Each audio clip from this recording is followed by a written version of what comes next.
Assalamualaikum warahmatullahi wabarakatuh. Selamat pagi dan salam sehat untuk kita semua. Perkenalkan, saya Susanti Prastianingrum, dosen tetap dari Prodi Psikologi, Fakultas Psikologi Universitas Muhammadiyah Malang. Saat ini, saya sedang mengikuti sertifikasi dosen yang diselenggarakan oleh Kementerian Pendidikan Sains dan Teknologi tahun 2026.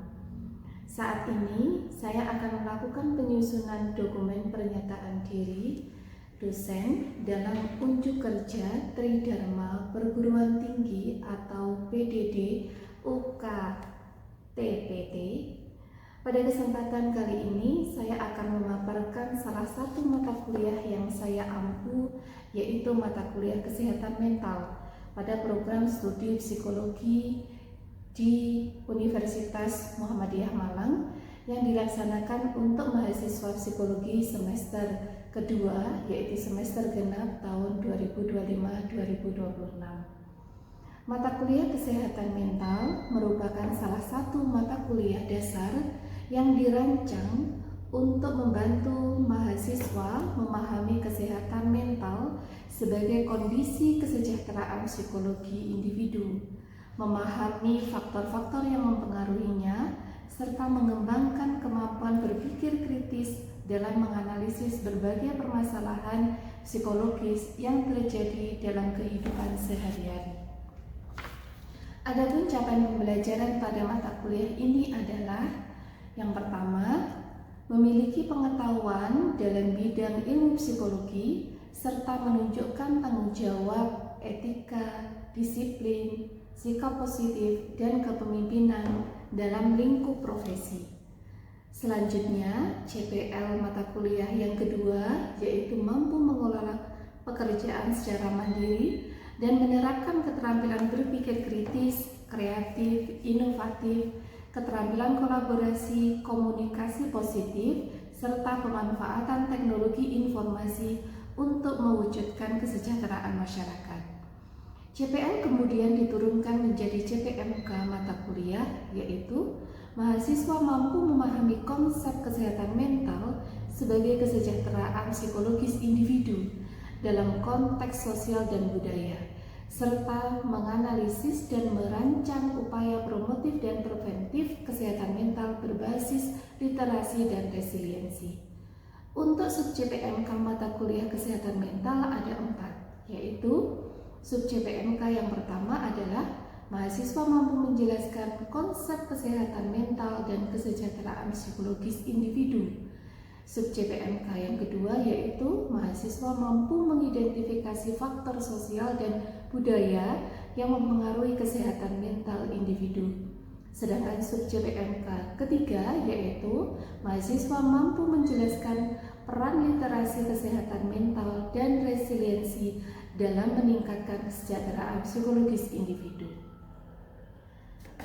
Untuk sub CPMK yang keempat yaitu mahasiswa mampu menyusun upaya promotif dan preventif kesehatan mental individu secara etis.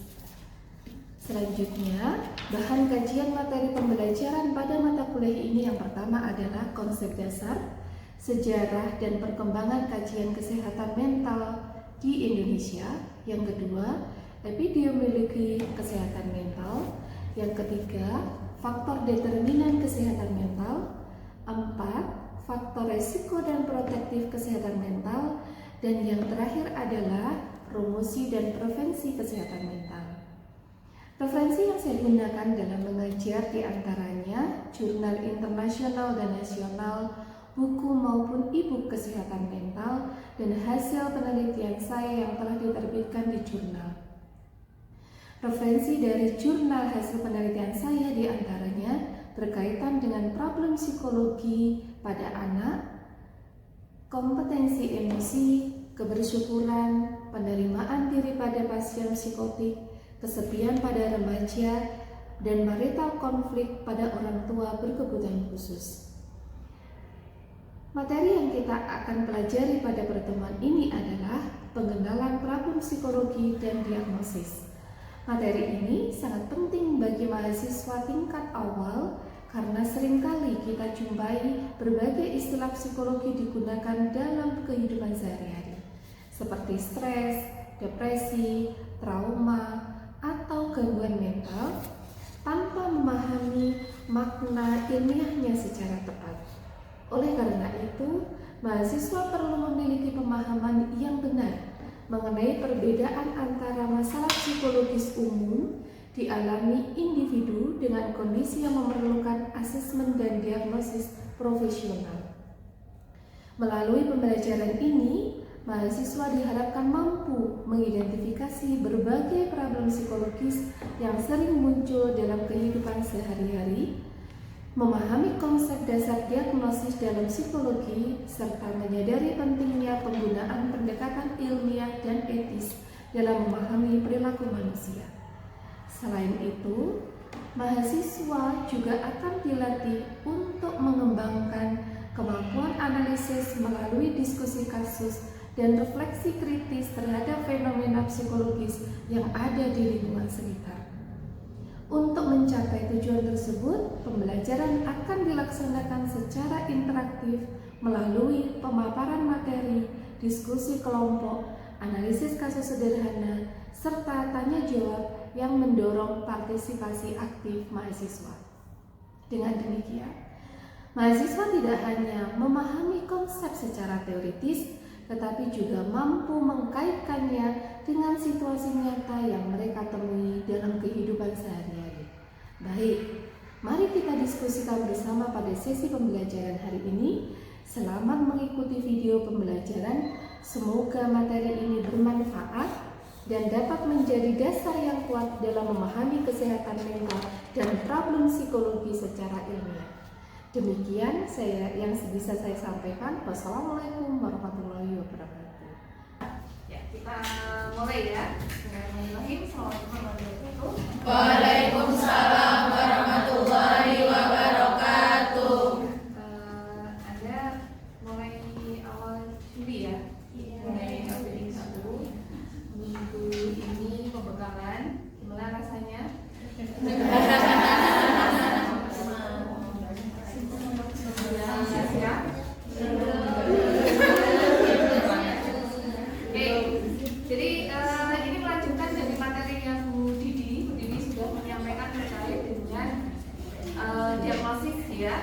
Diagnosa. Kemarin sudah membaca DSM-5? Sudah. Sambil dibuka DSM-5-nya yang soft file-nya, itu silakan dibuka. Sudah diajari caranya membaca kayak gimana? Ada yang tidak punya DSM-5 soft file-nya? Punya semua ya? Oke. Jadi kita nanti, karena hari ini tuh judulnya adalah latihan melakukan diagnosa. Diagnosanya menggunakan DSM-5 atau PPDBJ atau ICD. Kalau digunakan untuk melakukan diagnosa dalam konteksnya adalah gangguan psikologi, gitu ya, atau problem psikologi. Yang di belakang itu yang kodenya Z itu adalah problem psikologi. Gitu. Nah, kadang-kadang mahasiswa itu kalau yang sudah LP3U itu lupa, gitu ya, terkait dengan diagnosanya itu sebenarnya boleh loh psikolog umum itu melakukan pendekatan diagnosa yang dimana di situ menggunakan DSM-5, PPDBJ atau ICD, gitu ya. Sehingga di pembekalan kali ini sebelumnya tidak pernah ada pembekalan terkait dengan diagnosa menggunakan DSM-4TR, DSM-5 atau PPDBJ atau ICD. Jadi baru kali ini ada pembekalan yang menggunakan diagnosa ini. Kenapa? Karena di sebelumnya, gitu ya, ketika kita berproses, gitu ya, profesi ini kan sudah angkatan tahun kedua ya, dan akan tahun ketiga, gitu ya. Sehingga kalau misalkan ada program pendidikan baru itu kan selalu ada kelebihan, ada kelemahannya, dan selalu terus ada proses belajar, gitu. Nah, ternyata setelah kemudian kita belajar ketemu dengan beberapa pengurus yang dari universitas yang lain, itu ternyata memang dari HIMSI itu dalam konteks siapa pembelajaran itu, kalau di profesi itu kan ada AP2 TPI. memang di AP2TPI itu psikolog umum itu sebenarnya boleh menegakkan diagnosa, gitu ya. Menegakkan diagnosa dalam konteksnya itu harus ada pendampingan, terutama adalah kasus-kasus rujukan.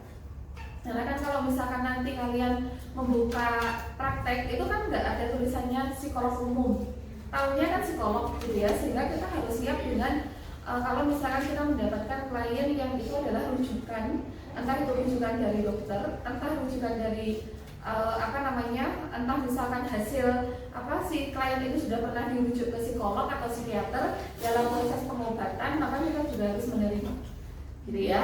Sehingga penting sekali untuk kemudian kita belajar mengenai penegakan diagnosa yang menggunakan DSM-5, DSM, terus kemudian PPDBJ atau ICD, gitu ya. Nah, nanti saya akan share kasus-kasus, gitu ya.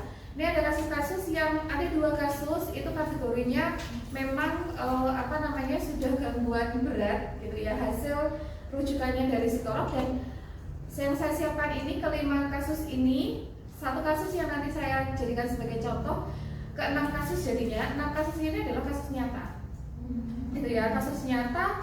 Yang 2 kasus itu sebenarnya kasus yang sudah saya tangani, tetapi saya biasanya kalau ada kasus yang kasus yang sedang ditangani, yang saya tangani itu selalu saya bikin report, gitu ya. Reportnya itu seperti kuliah, gitu ya. Jadi tidak seperti LHPP yang singkat, gitu. Jadi 2 kasus ini sudah ditangani.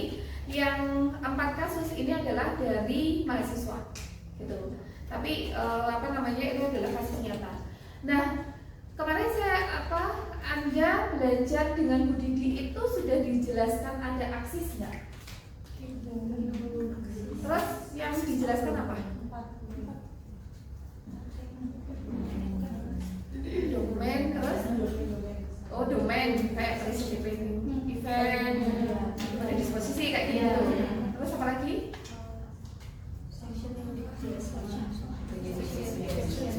Bagian DSM 5 kayak gitu. Yang depan itu neurologi fundamental kayak gitu. Yang aksisnya belum ya. Oke, jadi kalau itu berarti nanti saya bahas terkait dengan aksis, karena untuk menegakkan diagnosa itu harus menggunakan aksis. Nah, saya berikan kehati-hatian karena konteksnya di sini diagnosis itu sebenarnya psikolog umum itu ketika melakukan diagnosis itu sebenarnya Anda itu mendapatkan kasus yang sudah ditangani oleh psikolog atau psikiater, sehingga biasanya psikolog atau psikiater itu sudah menegakkan diagnosa.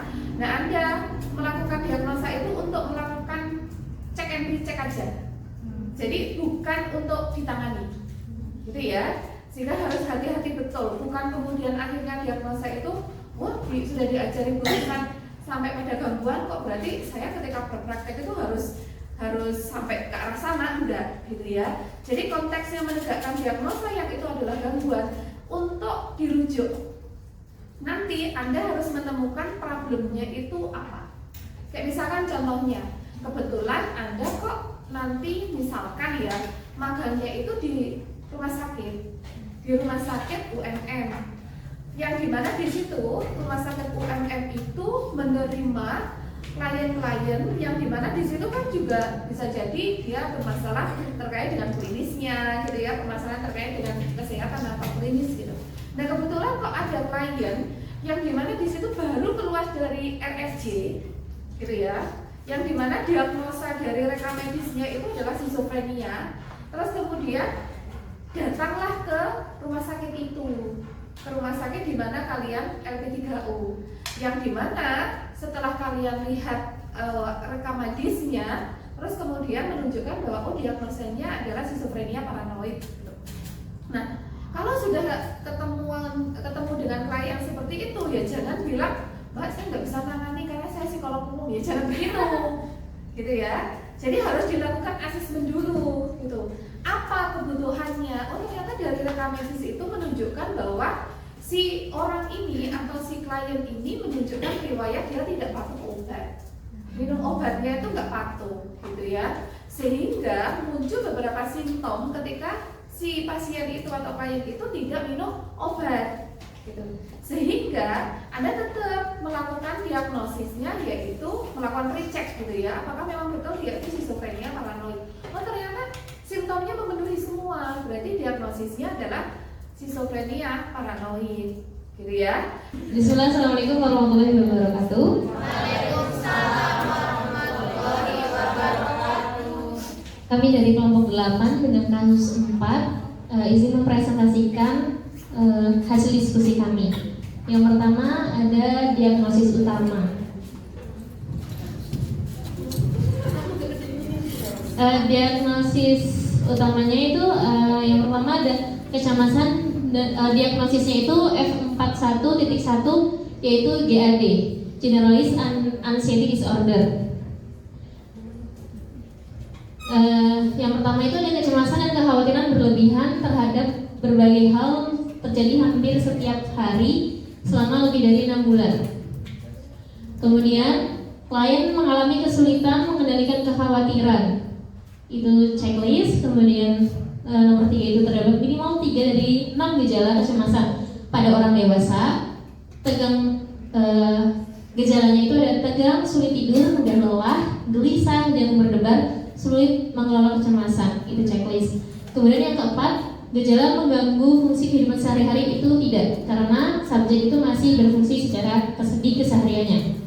Kemudian yang kelima, gejala tidak disebabkan oleh kondisi medis atau penggunaan zat tertentu. Itu checklist. Kemudian yang keenam, gejala tidak lebih tepat dijelaskan oleh gangguan mental lain. Itu checklist. Kemudian gejala utama. Oke, baik teman-teman, selanjutnya gejala utama di sini ada 3 yang kami tulis. Yang pertama itu afek kecemasan. Dari data klien didapatkan kalau klien sering merasa sedih dan lelah karena mengurus suami dan kakaknya, telah terjadi sejak tahun 2023. Itu keterangannya checklist. Kemudian gejala kedua, khawatir berlebihan. Klien merasa masa tua aku kok tidak bahagia, kok hidupku kayak gini, dan mengapa masa tua saya jadi seperti ini ya. Itu checklist juga. Terus gejala fisik tersebut menyebabkan penderitaan. Pada data klien, klien seringkali merasa sesak, pusing, jantung berdebar, sering buang air kecil saat cemas, asam lambung naik, dan tangan serta kakinya berkeringat.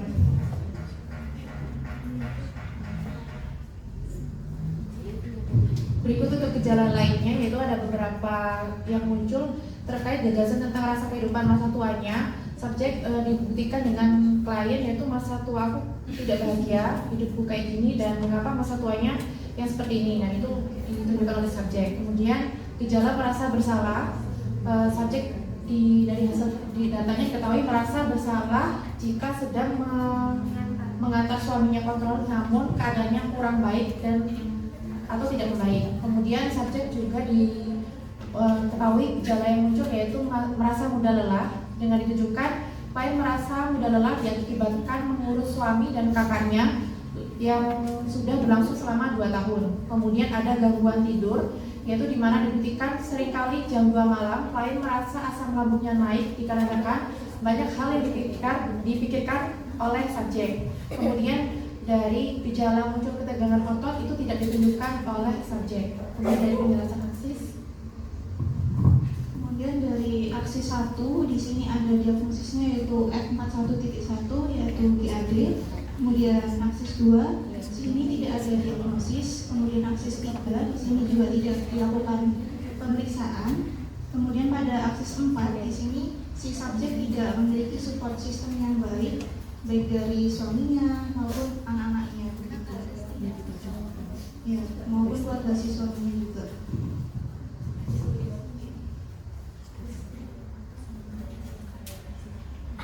Di akses 5 di galnya yaitu ada terdapat di 55 karena dari hasil skala DAS 21-nya juga menunjukkan sangat tinggi di anxiety-nya, namun subjek itu masih terdapat berfungsi di kesehariannya itu dengan baik.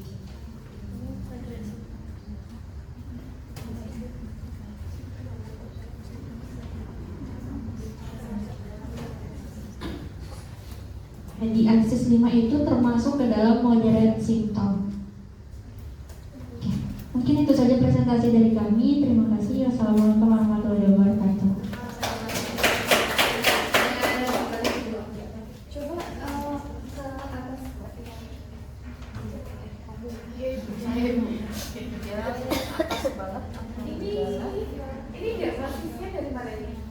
PPDGC apa DSM?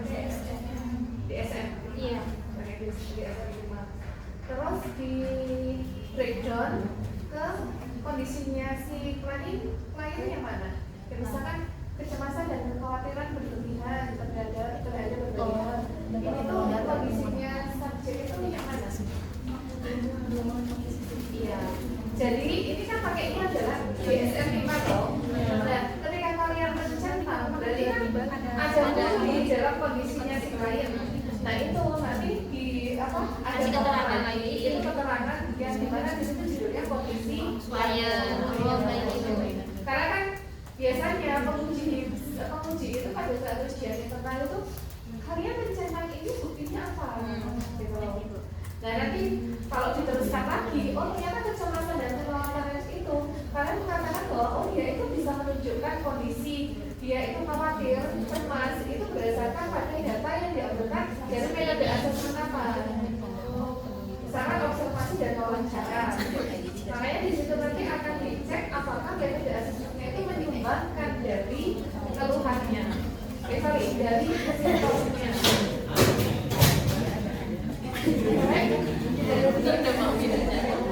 Itu ya, coba ke bawah. Nah, ini gejala utamanya apa? Permasalahannya atau GAD-nya?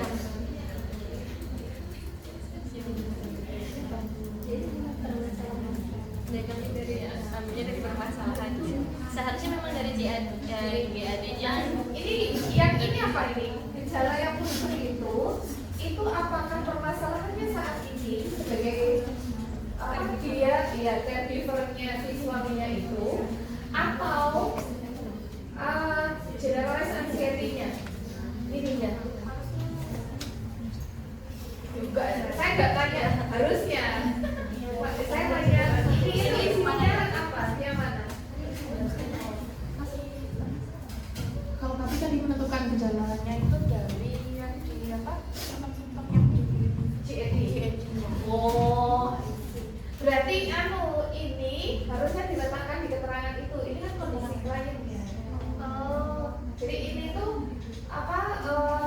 Kalau supaya lebih mudah, ini tuh ditaruhnya di sebelahnya keterangan itu nggak apa-apa, supaya lebih memudahkan kalian juga kerja 2 kali itu loh.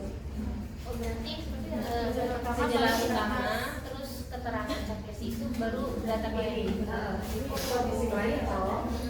Itu harusnya di sini untuk memudahkan. Jadi mengerjakannya itu gini. Ketika saya menjelaskan punya saya tadi, itu jangan dipakai template. Itu yang memudahkan kalian. Itu karena apa? Saya aja. Yang kalian mudah itu nggak usah dituliskan lagi.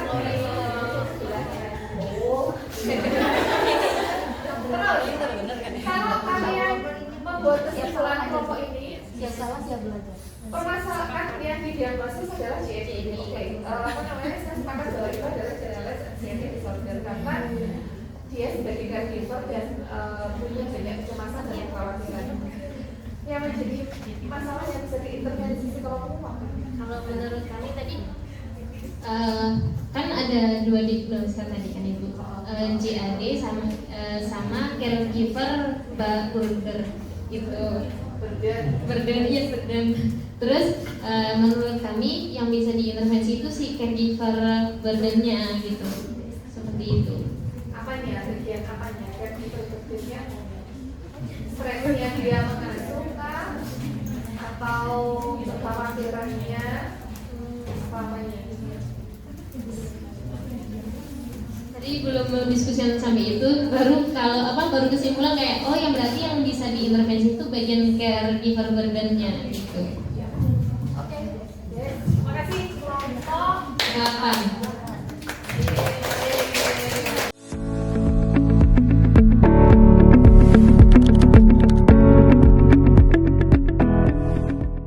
Ketika kalian ketemu sama kasus dan itu sudah bisa ditegakkan diagnosis pakai DSM 5, pakai aja. Jangan cari aman, karena itu sebagai proses belajar. Kalau misalkan saya nggak yakin ya Bu menaruhnya itu sebagai kasus uji saya, karena kan ada 7 kasus yang kan diujikan. Taruh di kasus non uji. Taruh di kasus non uji karena itu sebagai proses belajar. Terus kemudian pesan saya ketika kalian itu sudah belajar terkait dengan diagnosis ini, jangan melewati batas kemenangan, gitu ya. Artinya sudah tahu diri lah ya, tahu diri bahwa kompetensi seorang psikolog umum itu sampai sekian, gitu ya. Nanti seiring dengan berjalannya waktu, kalian itu akan punya kepekaan untuk menangani suatu kasus. Itu Anda yakin aja. Jadi kalau misalnya sudah LP3U, terus kemudian jalan juga terbebani dengan kira-kira klien saya ini, kira-kira ketika saya menangani klien ini benar nggak sih, melakukan asesmen ini benar nggak sih, gitu.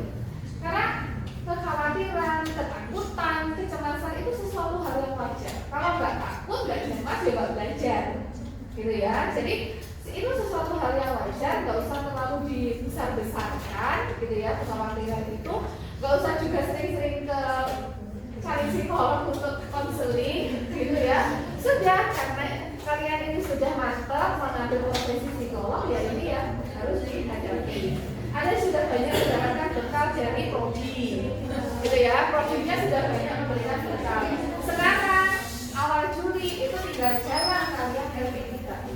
Kalau bingung, ada dosen pembimbing, ada supervisor, baik itu administratif maupun substansi, gitu. Jadi harus sering-sering untuk kemudian berdiskusi juga. Gitu ya, itu pesan saya. Sekali lagi, selamat menempuh LP3U. Belum LP3U, silahkan Anda belajar banyak hal. Saya yakin Anda nanti akan bisa menjalani LP3U itu dengan cukup baik atau juga. Itu saja yang bisa saya sampaikan. Terima kasih, semoga ini bermanfaat. Saya